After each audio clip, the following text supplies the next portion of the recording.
Corona సంవత్సరం పైబడి దేశ ప్రజలని రాష్ట్ర ప్రజలని భయానకమైన వాతావరణం నెట్టి కేంద్ర ప్రభుత్వం ఏ ఆదేశాలైతే మాకు ఇచ్చిందో అనేక మార్లు ప్రధానమంత్రి గారు రాష్ట్రాల ముఖ్యమంత్రులతో వీడియో కాన్ఫరెన్స్ ఏర్పాటు చేసి దీన్ని సమైక్యంగా ఎదుర్కోవాలని చెప్పి వారు ఆదేశాలు ఇస్తే రాజకీయాలు ప్రస్తుతం ప్రస్తావించకూడదని ప్రజల్ని కాపాడుకోవడమే ఎజెండా అని చెప్పి అందరూ కూడా పరస్పర సహకారంతో ముందుకు పోతా ఉన్నారు. కానీ ఈ మధ్య కాలంలో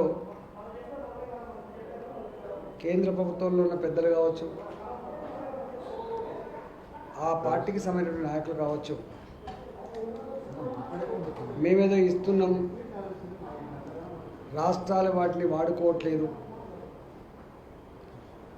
రాష్ట్రాలు పెద్దగా పట్టించుకోవట్లేదు మాట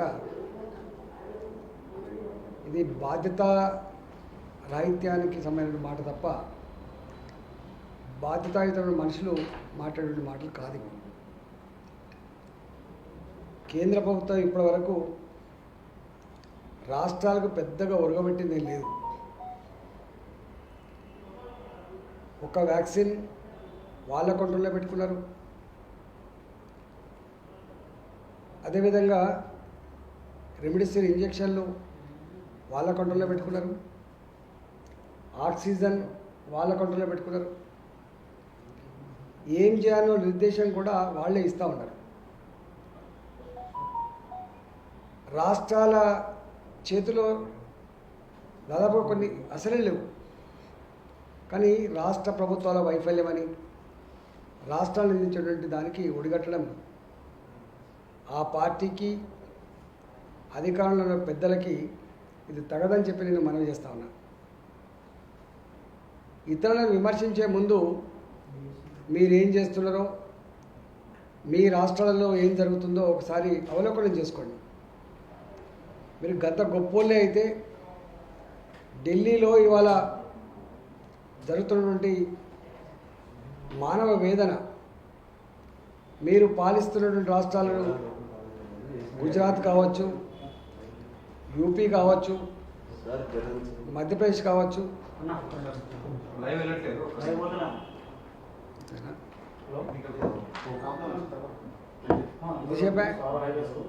ఎంతసేపే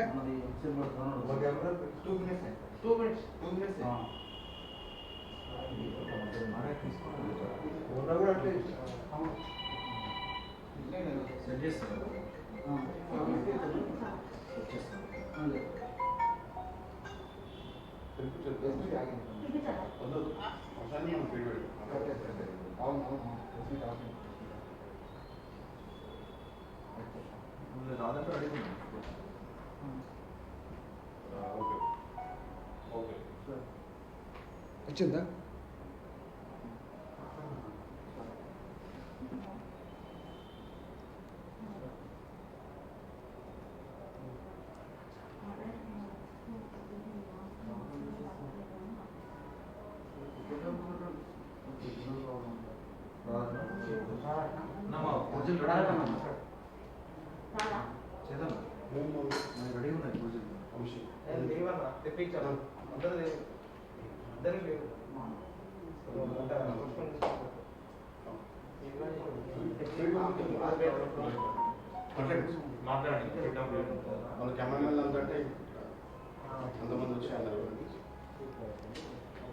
ఇక్కడ ఫీడ్ చేసుకొని పంపిస్తారా?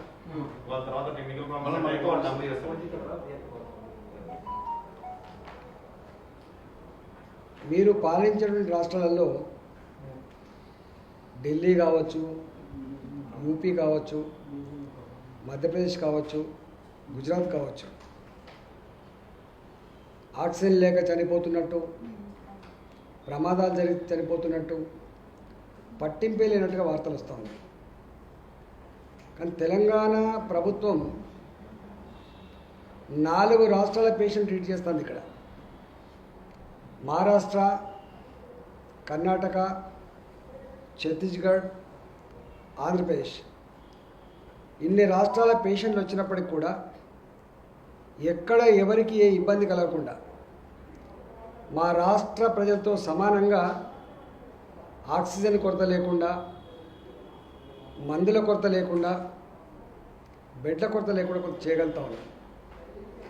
సరే, అక్కడక్కడ కొంత ఇబ్బందులకు సంబంధించిన వార్తలు వచ్చినప్పుడు దాన్ని ఎట్లా రెక్టిఫై చేసుకోవాలో 24/7 మేము మాటు చేస్తూ ఉన్నాం. అయినప్పటికీ కూడా మా మీద నిందలు వేయడం, విమర్శలు చేయడం గురిగింద శాస్త్రంగా ఉంటుందని చెప్పి నేను హెచ్చరిస్తా ఉన్నా. ఈ తప్పుడు వార్తలతో, తప్పుడు మాటలతో ఇబ్బంది పెట్టద్దని చెప్పి ఆ నాయకులను సూచిస్తూ ఉన్నా. ఇవాళ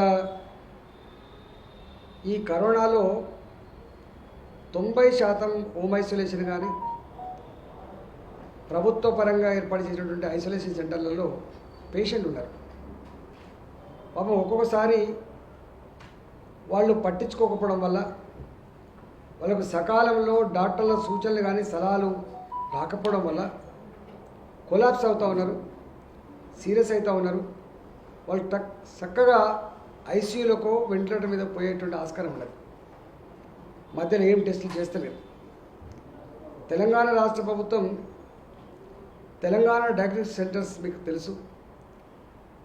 ఆ డయాగ్నోస్టిక్ సెంటర్స్ ఇలా అన్ని జిల్లాలకు విస్తరించి రేపటి నుంచి 19 సెంటర్లలో కరోనా పేషెంట్స్ ఎవరైతే ఉన్నారో 2 రోజులకోసారి, 4 రోజులకోసారి, 6 రోజులకోసారి డైమర్ టెస్టులు కానీ, IL-6 టెస్టులు కానీ, ఇంకా సిఆర్పి కానీ, సిబిపి కానీ ఇలాంటి టెస్టుల కోసం 19 సెంటర్లలో ఇవాళ ఓపెన్ చేస్తూ ఉన్నాం.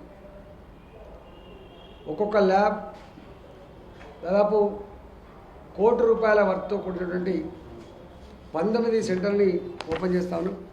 ఆ లిస్ట్ అంతా కూడా మీకు సబ్మిట్ చేస్తాం. నేను ప్రజలకు విజ్ఞప్తి చేస్తున్నా, ఎవరైతే హోమ్ ఐసోలేషన్లో ఉంటారో, ప్రభుత్వపరమైన ఐసోలేషన్లో ఉంటారో అలాంటి వాళ్ళు తప్పకుండా 3 రోజులకో 4 రోజులకో రక్త పరీక్షలు చేయించుకోవాలని చెప్పి మనం చేస్తూ ఉన్నాం. దానివల్ల ఇన్ఫెక్షన్ రేట్ పెరిగిందా, తగ్గుతుందా, ప్రమాదం ఉందా తెలిసేటువంటి ఆస్కారం ఉంటుంది. కాబట్టి దాని మీద ఆధారపడి మళ్ళీ మనకు డాక్టర్ల దగ్గర ట్రీట్మెంట్ దొరికే ఆస్కారం ఉంటుంది. కాబట్టి ఇవి చేయించుకోవడం వల్ల మనకు డెత్ రేట్ తక్కువ ఉండేటువంటి ఆస్కారం ఉంటుంది. కాబట్టి ఇవాళ గౌరవ ముఖ్యమంత్రి గారు మాకు ఏదైతే ముందు చూపుతో ఇవి ఇచ్చిండో, ఆ ముందు చూపుతో ఇచ్చినటువంటి ల్యాబ్స్ అన్ని కూడా పూర్తి చేసి, యుద్ధ ప్రాతిపదికన పూర్తి చేసి అవన్నీ కూడా తెలంగాణ ప్రజలకు అంకితం చేయబోతున్నాం. అందులో రిమ్స్లో 1, ఆదిలాబాద్, నల్లగొండలో జీజీహెచ్ హాస్పిటల్, ఆసిఫాబాద్లో డిస్ట్రిక్ట్ హాస్పిటల్, జగిత్యాలలో జిల్లా ఆసుపత్రి, జనగామలో జిల్లా ఆసుపత్రి, జోగులాంబలో జిల్లా ఆసుపత్రి, కరీంనగర్లో జిల్లా ఆసుపత్రి, కొత్తగూడెంలో జిల్లా ఆసుపత్రి, మహబాద్లో జిల్లా ఆసుపత్రి, మెదక్ జిల్లా ఆసుపత్రి, ములుగులో ఏరియా హాస్పిటల్,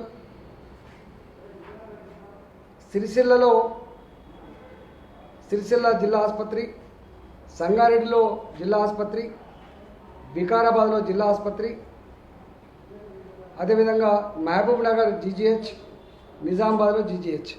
అంటే ఇట్లా 19, సిద్దిపేట ఆల్రెడీ ఓపెన్ చేసాం. 19 జిల్లాలలో ఇవాళ ఈ ఫెసిలిటీస్ ఉన్నాయి. ₹1 ఖర్చు లేకుండా కరోనా పేషెంట్లందరికీ కూడా ఎన్ని వేలైనా కూడా ఒక రోజులో టెస్ట్ చేసి అదే రోజు రిపోర్ట్ ఇచ్చేటువంటి దానికోసం ఇవన్నీ కూడా రేపు ఎల్లుండి ఒక 2-3 డేస్లో ఓపెన్ చేయబోతున్నాం, ప్రజలకు అంకితం చేయబోతున్నామని చెప్పి నేను మనవి చేస్తాను. రెండవది, దీంట్లో ఆక్సిజన్ కూడా చాలా కీలకమైంది. కాబట్టి ఇప్పటికీ మన రాష్ట్రానికి పదే విజ్ఞప్తి చేస్తే 360 టన్నులు మనకు కేటాయించారు. మనది కాక ఇవాళ రాబోయే మంత్లో ఎక్కువ కేసులు వస్తాయని చెప్పి కేంద్ర ప్రభుత్వం చెప్తా ఉంది కాబట్టి, ఈ సెకండ్ వేవ్ పీక్ మే మంత్లో ఉంటుందని చెప్పి చెప్తా ఉన్నారు కాబట్టి, ఆ పీక్ సరిపడేటువంటి ఆక్సిజన్ కావాలని చెప్పి 600 మెట్రిక్ టన్నులకు పెంచాలని చెప్పి మేము చెప్పడమే కాకుండా, ఈ 600 మెట్రిక్ టన్నులు కూడా మాకు అందుబాటులో ఉన్నటువంటి ప్రాంతాలకు ఇవ్వాలని, దూర ప్రాంతాల నుంచి ఇవ్వద్దని చెప్పి మేము వాళ్ళు కోరడం జరిగింది. నేను కేంద్ర ప్రభుత్వాన్ని ఈ సందర్భంగా నేను డిమాండ్ చేస్తున్నా. కేంద్ర ప్రభుత్వం దగ్గర రైల్వేస్ ఉంటుంది, కేంద్ర ప్రభుత్వం దగ్గర మిలిటరీ ఉంటుంది, కేంద్ర ప్రభుత్వం చాలా పెద్ద యంత్రాంగంతో కూడుకొని ఉంటుంది. కాబట్టి ఆక్సిజన్ లేక చనిపోతున్నారు అని ఇవాళ వచ్చే వార్తలు ఈ దేశానికి అవమానకరం. ఇంత టెక్నాలజీ ఉన్న కాలంలో, ఇంత ప్రభుత్వం దీన్ని పాండమిక్గా భావించి ఒక హెల్త్ ఎమర్జెన్సీ నడుస్తున్న కాలంలో ఇవాళ మనం ఇంకా అట్లాంటి వార్తలు ప్రజలలో ప్రభుత్వం మీద విశ్వాసం పోగొట్టేటువంటి ఆస్కారం ఉన్నది. మమ్మల్ని కాపాడేటువంటి స్థాయిలో లేరని అనుకునేటువంటి ఆస్కారం ఉంటుంది. కాబట్టి కేంద్ర ప్రభుత్వం నియంత్రణ మాత్రమే కాదు, కేంద్ర ప్రభుత్వం ఏ రాష్ట్రంలో ఎన్ని కేసులు ఉన్నాయో, ఏ రాష్ట్రంలో ఎంత ఆక్సిజన్ అవసరం ఉందో ఆ ఆక్సిజన్ని అటు యుద్ధ విమానాల ద్వారా కానీ, ఇవాళ రైల్వేల ద్వారా కానీ, ఈ దేశంలో లేకపోతే ఇతర దేశాల నుంచి కానీ, ఇంకా దీనికంటే ఎక్కువ టెక్నాలజీ, సిలిండర్లో వాటర్ పోతేనే ఆక్సిజన్ వస్తుందనేది కానీ, లేదా ఇంకా మిషనరీ కానీ అనేక దేశాలు ముందుకు వస్తూ ఉన్నాయి. కాబట్టి అలాంటివన్నీ కూడా ప్రొక్యూర్ చేసి అన్ని రాష్ట్రాలకు అవసరం మేరకి ఇవాళ సప్లై చేయాలని చెప్పి, అది కేంద్ర ప్రభుత్వ బాధ్యత మాత్రమే అని చెప్పి నేను మనవి చేస్తా ఉన్నా. ఒకవేళ నిజంగా కేంద్ర ప్రభుత్వం డబ్బులు లేకపోతే రాష్ట్రాలకు షేర్ అడగండి. ఇవ మీ రాష్ట్రానికి ఇంత ఆక్సిజన్ పంపించడం, ఇంత డబ్బు ఇవ్వమని చెప్పి అడగండి. కానీ దీన్ని యూనిఫామ్ డిస్ట్రిబ్యూషన్లో, ప్రొక్యూర్ చేయడంలో, సకాలంలో సప్లై చేయడంలో మీకున్న యంత్రాంగం పెద్దది కాబట్టి ఆ బాధ్యత నుంచి తప్పించుకోవద్దని చెప్పి కూడా నేను విజ్ఞప్తి చేస్తా ఉన్నా. రెండవది, ఇంత పెద్ద హెల్త్ ఎమర్జెన్సీలో ప్రభుత్వానికి అనేక రకాల అధికారాలు ఉంటాయి. ఇవాళ వ్యాక్సిన్ నేను మొన్న చెప్పిన మళ్ళీ చెప్తున్నాను, అవసరమైతే కొంత డబ్బు అడ్వాన్స్ ఇచ్చి దీన్ని వాయిల్స్ పెంచుకునేటువంటి ఆస్కారం ఉంటుంది, దీన్ని డోసులు పెంచుకునేటువంటి ఆస్కారం ఉంటుంది. యుద్ధ ప్రాతిపదిక పైన అది జరగాలని చెప్పి కోరుకుంటున్నాం. మీరు 18 సంవత్సరాల నుంచి 44 సంవత్సరాల వరకు మీరు అనౌన్స్ చేసి పెట్టిండ్రు. వ్యాక్సిన్ లేకపోతే గందరగోళం గురేటువంటి ఆస్కారం ఉందని ఇప్పటికే మా అధికారులు చెప్తా ఉన్నారు. మేము అడుగుతా ఉన్నాం, మీరు అనౌన్స్ చేసినటువంటి ఆ 18 సంవత్సరాల నుంచి 44 సంవత్సరాల యువకులకి ఏదైతే ఉందో, దేశవ్యాప్తంగా ఎంతమంది యువకులు ఉన్నారో లెక్కలు కట్టి ఇవాళ మా తెలంగాణ రాష్ట్రంలో 1.75 కోట్ల మంది ఉన్నారు. మాకు 2 డోసులు కావాలంటే 3.5 కోట్లు కావాలి. ఇవాళ మీరు చెప్తున్న లెక్కల ప్రకారంగా సీరం ఇన్స్టిట్యూట్ కావచ్చు, ఇది కావచ్చు, 2 కలిస్తే కూడా 6 కోట్లు అని చెప్తున్నారు. ఇంకా పెరిగితే ఇంకొంత పెరుగుతుండొచ్చు. దీన్ని ఎట్లా మ్యాచ్ చేస్తారు? ఇతర దేశాల నుంచి తెప్పించే ఆలోచన ఉందా? ఇక్కడ పెంచే ఆలోచన ఉందా? ఎంత వస్తుంది, ఏ రాష్ట్రానికి ఎంత ఇవ్వగలరు, అదంతా కూడా మీ కంట్రోల్లో ఉంది. కాబట్టి మీరే ప్లాన్ చేస్తున్నారు. కాబట్టి దీని మీద కూడా ఒక ప్రకటన విధి విధానాలను ఖరారు చేసి ఇవ్వాలని చెప్పి మేము డిమాండ్ చేస్తా ఉన్నాం. గతంలో ఒకసారి డిమాండ్ చేసినాం, మళ్ళీ ఇప్పుడు డిమాండ్ చేస్తున్నాం. వ్యాక్సిన్ విషయంలో ఇప్పటికి కూడా కేంద్రం పునరాలోచన చేసుకోవాలి. ఈ భారత ప్రజానీకాన్ని కాపాడంలో మీ పాత్ర ఉందనే విషయాన్ని మీరు మర్చిపోవద్దు. ఇంత మీద పాండమిక్ సిచ్యువేషన్లో డిజైన్ చేసుకోవడం అనేది మీ ఉందాతనానికి మంచిది కాదని చెప్పి మళ్ళొకసారి డిమాండ్ చేస్తున్నాను. నేను వ్యాక్సిన్ తప్పకుండా పూర్తి స్థాయిలో కేంద్రం ఇవ్వాలని చెప్పి కూడా నేను డిమాండ్ చేస్తూ ఉన్నాను. అదేవిధంగా రెమిడిసివిర్ ఇంజెక్షన్ విషయంలో కూడా, ఇవాళ రెమిడిసివిర్ ఇంజెక్షన్ విషయంలో మనకు ఇంత పెద్ద సంస్థలు ఉంటాయి, శాస్త్ర విజ్ఞానానికి సంబంధించిన సంస్థలు ఉంటాయి కేంద్రంలో, ICMR లాంటి ఉంటుంది. అసలు ఈ ఇంజెక్షన్ మ్యానుఫ్యాక్చర్ కావడానికి ఎంత ఖర్చు అవుతుందో మీకు తెలియదా? ఏ ట్యాబ్లెట్ ఎంత ఖర్చు అవుతుందో ఇలా లేదా, లెక్కలు లేవా? ఇవాళ రెమిడిసివిర్ అనేది కాస్ట్ ఎంత పడుతుంది, ప్రొడక్షన్ కాస్ట్ ఇలా ఎంత అమ్ముతున్నారో ఒకసారి చూడండి. ఎంత అన్యాయం అంటే దానికి నాకు తెలిసి 200 రూపాయలు పడుతుందో 300 రూపాయలు పడుతుందో, కానీ ఇవాళ 3000 రూపాయలు ధర నిర్ణయించారు. ప్రభుత్వాలకు తక్కువ ఇస్తామని చెప్పి 1500 2000 రూపాయలు నిర్ణయించారు. నేను అడుగుతా ఉన్న ప్రభుత్వాన్ని, అనేక ఫార్మా కంపెనీలు ఉన్నాయి, ఇంత ఇబ్బంది పడే పరిస్థితి రావద్దు. రా మెటీరియల్ కనుక ఉంటే తప్పకుండా మ్యానుఫ్యాక్చర్ చేయడంలో అనేక రకాల ఫార్మా కంపెనీ ఉంటాయి. కాబట్టి అప్పటికప్పుడు కొంత మ్యానుఫ్యాక్చర్ చేసేటువంటి ఆస్కారం ఉంటుంది. కాబట్టి ఉన్న వాటిలో పెంచుకోవచ్చు, కెపాసిటీ పెంచుకోవచ్చు. లేని వాటిల్లో కూడా అవసరమైతే ఓ 1 మంత్కో 2 నెలల్లో చేసుకునేటువంటి ఆస్కారం ఉంటుంది. ఎందుకంటే ఇది ఇప్పట్లో పోయేది కాదు అంటున్నారు కాబట్టి, ఇంకా ఎన్ని రోజులు ఉంటుందో తెలియదు కాబట్టి, అది మీకే తెలియాలి కాబట్టి, ఇలాంటి పరిస్థితుల్లో రెమిడిసివిర్ లాంటి ఇంజెక్షన్స్ ఇవాళ 3,000 రూపాయలు దొరికేది 30,000 రూపాయలు దొరుకుతున్నట్టుగా వార్తలు వస్తూ ఉన్నాయి. నిజమే, మేము ఇలా అక్కడక్కడ మేము ఎంక్వైరీ చేస్తే దొరుకుతూ ఉన్నారు, లోపల పెడతా ఉన్నాం. కేంద్ర ప్రభుత్వం దేశవ్యాప్తంగా ఈ పరిస్థితి ఉత్పన్నమైన పరిస్థితులలో కంట్రోల్ చేసి తీసుకోవడం ఇంపార్టెంట్ కాదు. కంట్రోల్ తీసుకునేది ఎంత ఇంపార్టెంటో సరిపోను డోసులు పంపించే బాధ్యత కూడా ఉండాలి. దాని నుంచి మీరు తప్పించుకోగలరు. అదేవిధంగా ఇతరత్వ ఇంకేమైనా కూడా చేయాలి. ఇప్పుడున్న పరిస్థితులలో ఎక్కువ ధరకు అమ్మి ప్రజల్ని దోసుకునే ప్రయత్నం చేస్తున్నటువంటి వాటి మీద ఉక్కుపాదం పెట్టాల్సిన బాధ్యత ఉంటుంది. ఇవాళ ఆక్సిజన్ బ్లాక్లు లేకుండా చూసుకోవాల్సిన బాధ్యత ఉంటుంది, రెమిడిసివిర్ బ్లాక్ లేకుండా చూసుకోవాల్సిన బాధ్యత ఉంటుంది. రేపు వ్యాక్సిన్ కూడా సరిపోని రాకపోతే బ్లాక్ చేసే ఆస్కారం ఉంటుంది. హెల్త్ ఎమర్జెన్సీలో ఇట్లాంటి పాండమిక్ సిచ్యువేషన్లో మీకున్నటువంటి అధికారాన్ని వాడి ఎక్కడ కూడా ఇబ్బంది లేకుండా అన్ని రాష్ట్రాల వారీగా కాకుండా దేశం మొత్తంగా ఒక పద్ధతి ప్రకారం చేయాలని చెప్పి కూడా నేను డిమాండ్ చేస్తా ఉన్నా. మళ్ళొకసారి నేను ఆక్సిజన్ సప్లై చేసే వాళ్ళకి కానీ, ఈ రెమిడిసివిర్ సప్లై చేసే వాళ్ళకి కానీ, లేదా మందులు సప్లై చేసే వాళ్ళకి కానీ, ఇలా ప్రైవేట్ హాస్పిటల్ చేయమని కానీ పదే పదే విజ్ఞప్తి చేస్తున్నాం.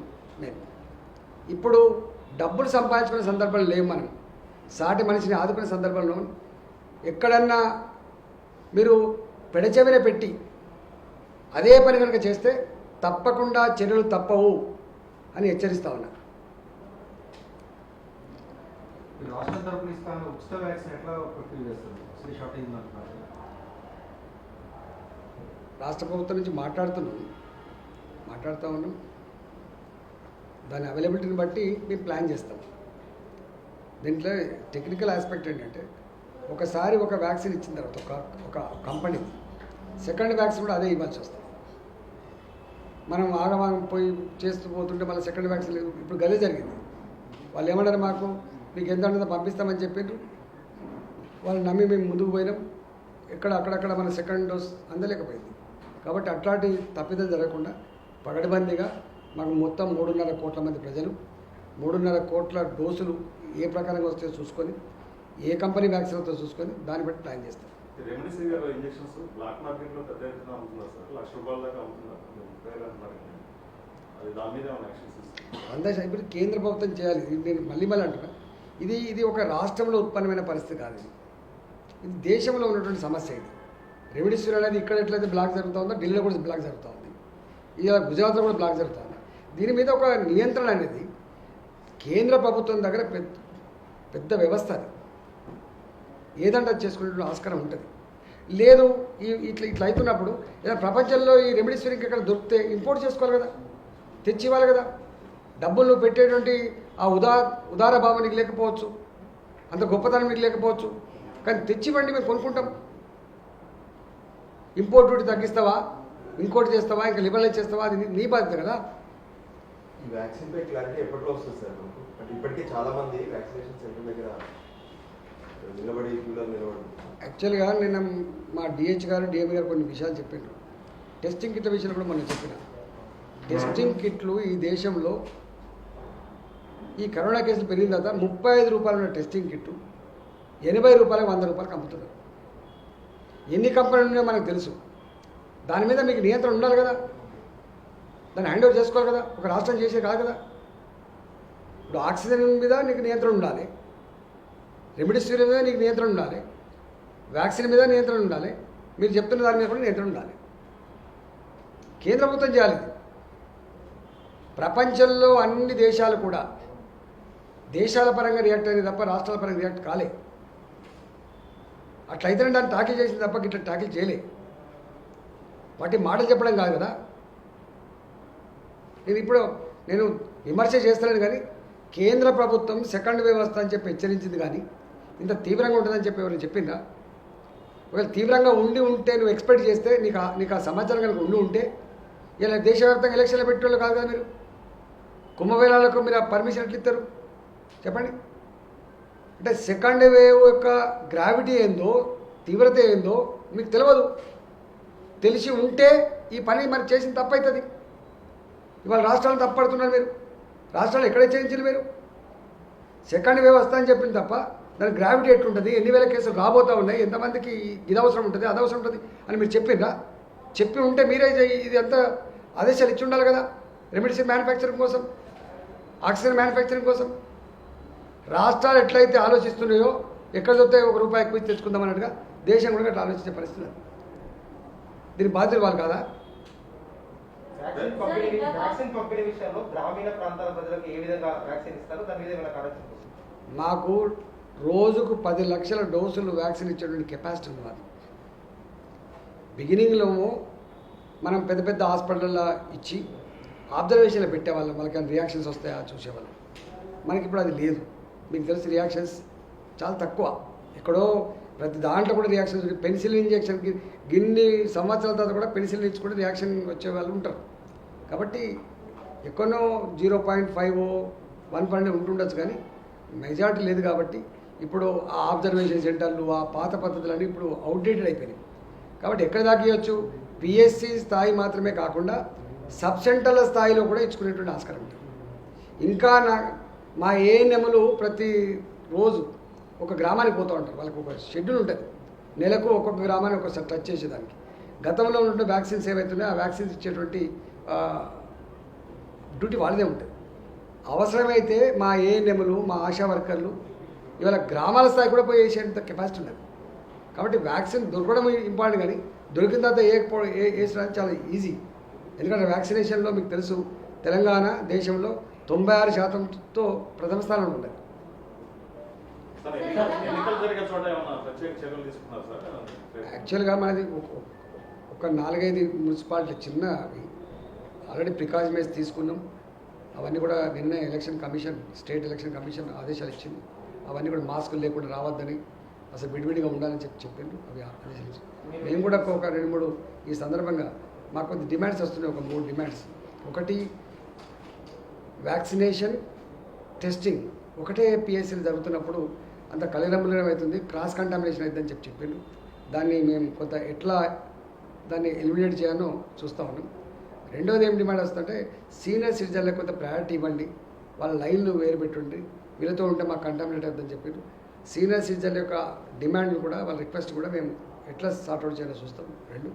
మూడోది, పిఎస్సీలు సరిపోకపోతే మా కమ్యూనిటీ సెంటర్స్ ఉంటాయి గ్రామాలలో మండలాల్లో పెద్ద పెద్ద కమ్యూనిటీ సెంటర్స్ ఉంటాయి. కాబట్టి అలాంటి వాటిని కూడా ఎట్లా వాడుకోవాలో చూస్తాం.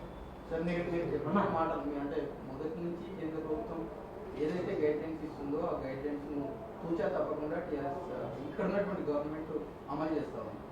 పరిస్థితి అదుపులో ఉన్నంత వరకు ఇక్కడ గవర్నమెంట్ మంచిగా పనిచేస్తూ ఉంది, పటిష్టంగా పనిచేస్తూ ఉంది, అదుపులోనే ఉన్నాయి కేసులు అన్నది ప్రభుత్వం చెప్పుకుంటూ వస్తూ ఉంది. కానీ కేసులు మితిమీరిపోయిన తర్వాత చేతులు ఎత్తేసి కేంద్ర ప్రభుత్వం మీద నెట్టుతుంది అన్నది ఒకటి. రెండోది, టీఆర్ఎస్ ఇక్కడ ఉన్నటువంటి ప్రభుత్వం సంబంధించినటువంటి గవర్నమెంట్ హాస్పిటల్స్లో వెబ్సైట్లలో చూసినటువంటి లెక్కలు ఓ రకంగా ఉన్నాయి, గ్రౌండ్ లెవెల్లో ఉన్నటువంటి లెక్కలు ఓ రకంగా ఉన్నాయి, బెడ్స్ షార్టేజ్ ఉన్నాయి. ఒక్కో పేషెంట్ అడ్మిట్ కావడానికి మినిమం 3-4 గంటలు టైం పడుతున్నటువంటి సిచ్యువేషన్. ఆక్సిజన్కి సంబంధించినటువంటి సప్లై ఏదైతే ఉందో రాష్ట్ర ప్రభుత్వం ఇస్తున్నటువంటి లెక్కల ప్రకారమే కేంద్రం రాష్ట్రాలకు ఇస్తుంది అన్నది కేంద్రం చెప్తా ఉంది. దీన్ని ఎట్లా చూడదు సార్? యాక్చువల్గా తప్పు. కేంద్ర ప్రభుత్వం ఇచ్చిన సూచనలు సలహాలు ఇప్పటిదాకా తూచా తప్పకుండా పాటించింది తెలంగాణ రాష్ట్రం. నెంబర్ 1. ఏనాడు కూడా రాజకీయపరమైన విమర్శలు చేయింది కూడా టీఆర్ఎస్ ప్రభుత్వం. కానీ మేము ఎప్పుడు విమర్శ చేయలేదు. మా మీద విమర్శ చేస్తున్నాం. మేము ఇది ఇచ్చినాం వాడుకోవట్లేదు, అది ఇచ్చినాం మీరు పెట్టలేదు, వాళ్ళు విమర్శిస్తున్నాం. వాళ్ళ విమర్శకు సమాధానం చెప్తున్నాం తప్ప నేను విమర్శ చేయట్లేదు.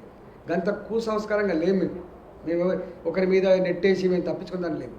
కానీ ఇవాళ కూడా నేను ఒక మాట చెప్తున్నా, సగర్వంగా చెప్తున్నా, మొత్తం దేశంలో వాళ్ళు పాలించే రాష్ట్రాల కంటే కూడా ఇవాళ ఎఫెక్టివ్గా కరోనా కట్టడిలో పనిచేస్తున్న రాష్ట్రం తెలంగాణ. దీనికి కాదంగాలని చెప్పమని చెప్పండి, గుండె మీద చేసుకొని చెప్పమని చెప్పండి. వట్టిగా మాట్లాడడం తప్ప, వట్టిగా విమర్శ చేయడం తప్ప.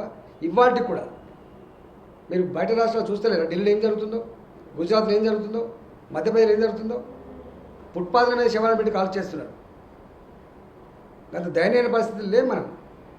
రెండవది, అసలు ఎప్పుడు కూడా మేము మా రిక్వెస్ట్ వల్ల ఏంటిది, ఇది దేశం యొక్క విపత్తు, అవునా కాదా? దేశం యొక్క విపత్తు అయినప్పుడు దేశం స్పందిస్తా లేదా, దేశం పట్టించుకోవాల్సిన సక్రమం ఉందా లేదా? ఇవాళ రెమెడీస్వీర్ల మీద నియంత్రణ కేంద్ర ప్రభుత్వం పరిధిలో వస్తుందా, రాష్ట్ర ప్రభుత్వాలు చేయగలుగుతాయా? ఇవాళ మా రాష్ట్రంలో ఉత్పత్తి అవుతున్న మా రెమ్డెసివిర్ మేమే వాడుకుంటాం, వాడుకొని ఇస్తావా చెప్పండి? మా రాష్ట్రంలో ఉత్పత్తి అయిన వ్యాక్సిన్లు ఉన్నాయి, మేమే వాడుకుంటాం, వాడుకొని ఇస్తావా చెప్పండి? ఒకవైపు నియంత్రణ చేస్తావు, ఇంకోవైపు డిజైన్ చేసుకుంటావు. మీ కంట్రోల్ అన్నమాట వాస్తవం కాదా? ఆక్సిజన్ విషయంలో నీ బాధ్యత లేదా చెప్పండి? రైళ్ళు ఉన్నాయి, రైల్వేస్ ఉన్నాయి, ఎక్కడెక్కడ దొరుకుతుందో ఎక్కడెక్కడ పంపాను 100 రైళ్ళలో పంపచ్చు కదా. ట్యాంకర్స్ ఇక్కడ సింగపూర్ నుంచి వస్తున్నాయని ఇంకో దగ్గర నుంచి వస్తున్నాయని అంటున్నారు, తెప్పించచ్చు కదా. ఇవాళ బంగ్లాదేశ్ లాంటి దేశం కూడా మళ్ళీ రానిత్తలేదు అంటే మీరు అర్థం చేసుకోండి కదా. పాకిస్తాన్ కూడా రానిత్తలేదు మళ్ళీ. 135 కోట్ల జనాభా గల దేశం. ఇవాళ బంగ్లాదేశ్ పాకిస్తాన్ లాంటిది కూడా మళ్ళీ మనకి గిది పంపుతాం గది పంపుతాం అనే పరిస్థితికి వచ్చింది. నోట్లో కట్టున్నాం మనం సాయం చేసే స్థాయిలో ఉన్నోళ్ళం, మనం సలహాలు ఇచ్చే స్థాయిలో ఉన్నోళ్ళం, మనమే పెద్దన్న పాత్ర పోషించామని చెప్పిన వాళ్ళం. ఇవాళ పరిస్థితి ఏందో చెప్పండి మీరు? అదొక రాష్ట్ర ప్రభుత్వాన్ని బాధ్యతనా? మొదటి కరోనా వేవ్లో కరోనా కట్టడి ఎట్లా ఉంటుంది, కంటైన్మెంట్ జోన్ల విషయంలో కరీంనగర్ ఆదర్శంగా తీసుకుని దేశం మొత్తం చేసింది. ఇప్పుడు సెకండ్ వేవ్కి వచ్చేసరికి కంటైన్మెంట్ జోన్ల విషయంలో కానీ టెస్టింగ్, ట్రీట్మెంట్ విషయంలో రాష్ట్ర ప్రభుత్వం వెనుకబడిందని చెప్పి ప్రతిపక్షాలు ఆరోపిస్తున్నారు. అదంతా తప్పు. అసలు మనం కాదండి, మీరు చదువుతున్నట్టు లేరు. ఇతర రాష్ట్రాల్లోనే చాలా రాష్ట్రాలు అది టెస్టింగే వేస్ట్ అంటున్నారు. టెస్టింగ్ చేయదు, ఇప్పుడు టెస్టింగ్ చేసే టైం కాదు ఇది. రెండవది, సిమ్టమ్స్ ఉంటే తొందర రా, కరోనా ట్రీట్మెంట్ తీసుకో. జలుబున్నా జ్వరమున్నా ఇప్పుడు వచ్చేటువంటి బాడీలో ఏ మార్పు ఉన్నా కూడా మొట్టగా కరోనాగా మీరు భావించు.